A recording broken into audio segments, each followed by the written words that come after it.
Salut à tous, vous regardez la chaîne YouTube AmiDaily et aujourd'hui on va s'intéresser à des enceintes Bluetooth. Et on commence en faisant un petit tour de la boîte. Alors déjà sur la boîte on retrouve le nom KR9700A. Je suis pas trop sûr que ça soit le nom qui a été marqué sur le site, on vérifiera après. En haut on n'a rien, sur le côté on n'a rien, ici on n'a rien non plus, là non plus, donc tout est derrière. Alors, on va lire vite fait, vous m'excuserez pour mon accent absolument catastrophique en anglais. Donc The Best Sound Quality, 3D sur Onsoon, ok.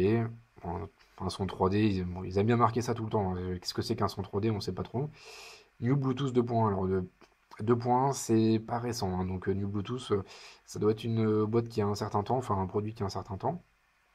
Alors distance de 15 à 20 mètres, j'ai pas essayé 15 à 20 mètres, le salon où on est fait 7 mètres de long, donc j'ai essayé d'un bout à l'autre, ça marchait. Bon 7 mètres c'est déjà pas mal.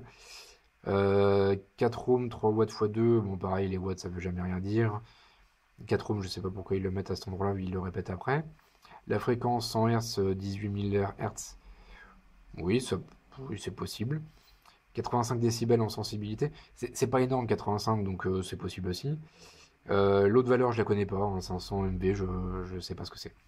L'impédance 4 ohms, pareil c'est pas terrible, donc c'est crédible. Bon, après on trouve un logo NYCE, pardon. Le CE habituel, après on va dire qu'on leur fait confiance, hein. Donc voilà, on a fait le tour, on va l'ouvrir. Alors déjà c'est bien compacté, hein. Pile à la bonne taille, il fallait pas gâcher de carton, ça c'est clair. Donc là qu'est-ce qu'on a? Ah, ça ressemble à un chargeur. Ah non, on a qu'un... Oula, qu'est-ce que c'est? Donc un fil jack, ok. On va le mettre là. Tac. Ah, désolé pour l'autofocus, c'est pas terrible. Tiens, je vais le mettre ailleurs. On retrouve une notice en anglais. Une notice en anglais, bon. Après, ça doit pas être bien compliqué, hein. C'est une enceinte Bluetooth, c'est pas non plus la folie. Et un câble. Ouh la vache, il est fin, hein. Il est assez fin. Bon, on va dire qu'il marche. Je l'ai pas utilisé honnêtement. J'ai déjà utilisé l'enceinte, mais j'ai pas utilisé ce câble-là. Donc un câble micro USB, USB normal. Bon, ok. Donc pas de chargeur. Voilà. Vous le saurez. Bon, en même temps, ça demande pas grand-chose, donc on va dire qu'on peut le brancher assez facilement sur l'ordi, sur votre ordi portable ou sur un autre chargeur de téléphone portable. Hop. Voilà ce qui nous intéresse.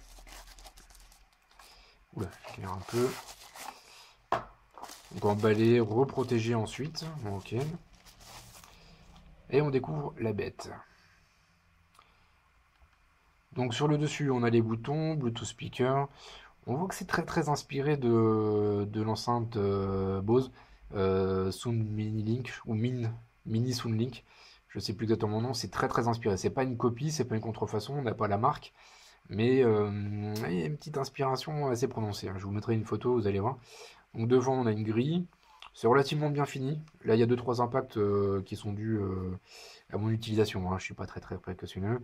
Voilà, bon, on fait le tour. Tac, bon, des petits trucs anti-dérapants, puis pour éviter de rayer. Derrière, on a alors la prise jack, le bouton on-off, la micro USB et l'insert pour la micro SD. Donc ça, c'est assez pratique d'avoir la micro SD. Donc voilà, la finition plastique, hein, intégralement plastique, c'est pas mal. Après, le dessus, vous voyez, il est légèrement granuleux. J'essaie de mettre dans la lumière. Ah, voilà. Légèrement granuleux, ça gâche un peu le truc, hein. Sur les photos, sur le site, vous verrez, c'était un peu mieux. Bon, ça présente pas trop mal. Alors le test, donc bah, on va l'allumer, hein. Ouais, c'est mieux pour essayer. Alors déjà, je vous laisse apprécier le bruit au démarrage, c'est juste une symphonie.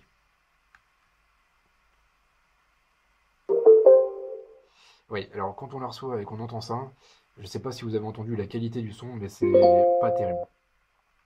Donc là, elle s'est synchronisée avec la tablette que j'ai juste à côté. Et voilà, c'est bon. Et je voulais vous montrer quelque chose, c'est que, voilà, je pense que là vous voyez, c'est qu'elle s'appelle D-Dragon pour la tablette, alors qu'on avait ici KR9700A. Bon, c'est le genre de nom qui change comme ça, c'est pas très bon signe, c'est en général des produits qui sont passés d'un truc à l'autre. Bon, c'est pas grave, allez, on va l'essayer quand même. Et je vais commencer en mettant un petit peu de radio. La radio, pourquoi? Parce que c'est ce qu'elle fait de mieux, dans la mesure où c'est quasiment du médium, c'est que des voix. Et pour ça, elle est vraiment pas mal. Donc j'espère que par le téléphone, ça va rendre à peu près ce qu'elle donne. Une jolie cote, je sais que ça peut plaire à Pierrot d'Orient. Sur ton samedi, Louis. Oui, Et pour RMC, 13h15. Donc j'espère que vous avez à peu près entendu ce que ça rend. Là, c'est pas mal. On a vraiment l'impression d'avoir une vraie enceinte. Ça rend bien. Voilà. Si c'est l'utilisation que vous voulez en faire, bah pour ça, elle est très bien. Maintenant, on va mettre un peu de musique. Donc la musique libre de droit de YouTube. Et on va voir un peu.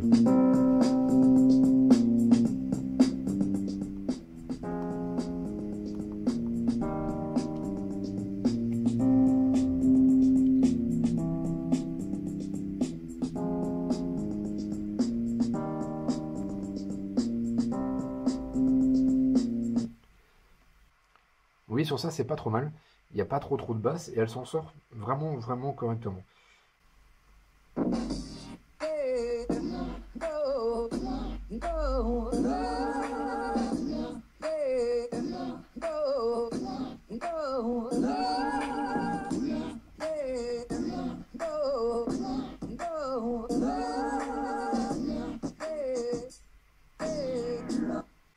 J'espère que vous en êtes rendu compte, ou en tout cas que c'est à peu près bien passé dans le téléphone. Donc voilà, c'est le défaut de cette enceinte. Elle marche très correctement, les voix sont bien rendues, les aigus sont pas mal et tout. Mais elle est subwoofer de rien du tout, c'est-à-dire qu'il y a zéro basse. Hop, et je rajoute en fait dans la vidéo une petite séquence, tout simplement parce que suite au test que j'ai fait juste précédemment et que vous avez vu, je me suis dit mais c'est pas possible, il se passe quelque chose parce que il n'y a pas assez de basse. Et j'avais vu une photo sur le site que je vous mets juste à côté, où on voyait en fait l'intérieur. Et je me suis dit, vu ce qu'il y avait sur la photo, c'est quand même étrange. Et en fait, non, il y a bien donc quelque chose au milieu qui fait en tout cas qui est censé faire subwoofer. Et donc j'ai mis de la musique et j'ai vérifié que tout simplement que ça bougeait. Et effectivement, ça bouge. Mais on a vraiment pas de basse, quoi. Ça bouge très peu. Et j'en profite pour vous faire une petite description de ce qui se passe à l'intérieur. Alors je sais pas si vous voyez bien, je vais essayer de mettre dans la lumière. Et on s'aperçoit que c'est cheap, quoi. Je comprends même pas comment un truc qui est aussi cheap peut faire un son de cette qualité, encore une fois, sur les voix, hein, dans tout ce qui est médium. Ça fait vraiment un son de super bonne qualité, mais dans cette plage-là. Et, euh, et c'est bon, c'est pas, voilà, c'est pas excellent. On voit que ça a tout est un peu débordé. C'est du plastique vraiment au top. Ah non, c'est pas terrible. Donc, dans cette partie, on va vérifier si les indications du vendeur étaient les bonnes par rapport à ce qu'on a reçu. Et je pense que c'est intéressant de le faire pour ce produit-là, tout simplement parce qu'avec le recul, c'est un de mes premiers achats, et je me suis aperçu que en voyant la page, là, en préparant la vidéo, que aujourd'hui, clairement, je rachèterais pas. Alors, je vais vous dire pourquoi, j'espère qu'on voit bien, je vais vérifier sur le truc. Ouais, ça a l'air pas mal. Donc déjà, premier point, quand vous voyez une désignation comme ça, désignation KAXA, des sommes Bluetooth, speaker, enfin semi-espagnol, semi-anglais, hallucinant.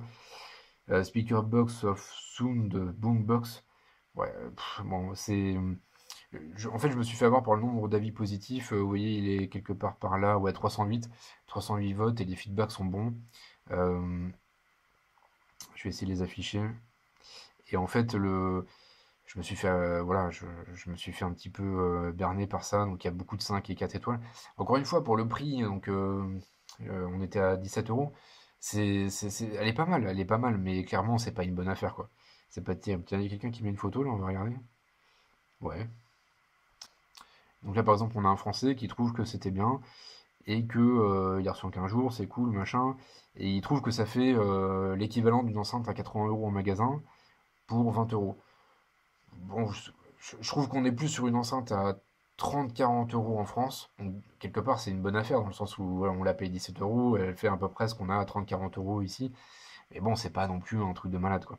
Euh, mais ceci dit, il a raison, oui, c'est vrai, ça fait quelque chose. Vraiment, si on se fait pigeonner, on va acheter. On peut trouver des produits à 80 euros qui font pas mieux, ça, on est d'accord. Sur ce point, c'est vrai. Mais donc, pour revenir au pourcentage, donc vous voyez que 96,6 pour un produit, en fait, c'est pas bon. Au début, quand je naviguais sur AliExpress, je voyais 90%, je me suis dit, ouais, bon, c'est pas mal. Et 96,8% pour la boutique, le store. donc New Launch Technology. Je me disais aussi, un peu à la façon eBay, vous savez, sur eBay c'est le même système. Et je me suis dit, 96% c'est sympa. En fait, non. On s'est aperçu que 97% et moins, c'est pas terrible. Et en dessous de 94, on lui laissait tomber. Le système de calcul fait que tout le monde a des bonnes notes. Donc si vous n'êtes pas au-dessus de 98, 97, posez-vous des questions. Voilà. Donc on va faire la suite. Alors on va voir au niveau des désignations, enfin de la spécification du produit. On a deux, trois petites choses rigolotes. Enfin, rigolote, c'est pas vraiment le mot. Alors déjà, subwoofer. Bon, subwoofer, bon, c'est vrai qu'on peut dire que tout est subwoofer, hein. Il suffit de mettre un truc grand comme ça et le dédier aux basses, et on va dire que c'est subwoofer. Mais là où ça colle pas, c'est que vous voyez, là c'est marqué Channels 2.0, donc c'est pas possible parce que la désignation, voilà, l'espèce de nomenclature habituelle, c'est de dire 2.0 c'est stéréo et 2.1 c'est subwoofer parce qu'on a une ligne en plus dédiée aux basses. Là 2.0 ça voudrait dire que on est quoi en mono avec un subwoofer en plus. C'est pas, voilà, ça sentait mauvais et je l'ai pas vu venir, vous voyez.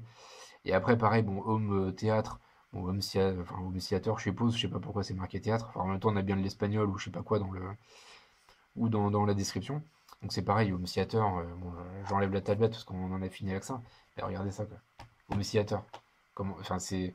Bon allez, on va dire c'est une vision optimiste de la chose, mais c'est juste pas possible quoi. Donc entre ça et le son 3D, ça partait pas si bien que ça. Bon bref, allez, on passe à la conclusion et je vais vous dire pourquoi l'acheter et pourquoi ne pas l'acheter. Alors vous l'achèterez si vous avez besoin d'une enceinte assez simple qui vous permet d'écouter la radio, type France Info, quoi, voilà, quelqu'un qui parle. Ça, elle le fait vraiment très bien. Mais elle le fait bien à un point étrange, dans le sens où c'est étrange qu'un produit comme ça, qui est pas terrible, hein, on l'a vu. euh, et bon, bah vous voyez, j'ai pas très bien réussi à remettre le plastique d'ailleurs. Bon, c'est pas grave, on va la mettre comme ça se verra peut-être un peu moins.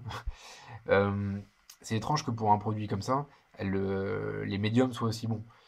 Mais ça marche bien, ça on peut pas lui enlever. Honnêtement, si vous mettez l'Ario dessus, vous avez l'impression que c'est une vraie bonne enceinte, quoi. Donc voilà, un produit classique pour ça, c'est pas mal. Vous l'achèterez pas tout simplement si vous voulez écouter de la musique, type musique électronique, hip-hop, rap qui envoie un peu, avec beaucoup de basse. Clairement, elle n'en a pas, elle en a juste pas, donc c'est pas la peine d'essayer de lui en demander. Tout ce qui est musique douce en fond, ça marchera, mais ça marchera pas. Et au final, si je devais conseiller cette enceinte ou pas, bah ça sera ou pas. Ouais. C'est pas une arnaque. C'est clairement pour 17 euros, c'est pas si mal. Ouais, ça correspond à une enceinte qu'on trouve ici 30-40 euros, quoi. Voilà, une enceinte bas de gamme.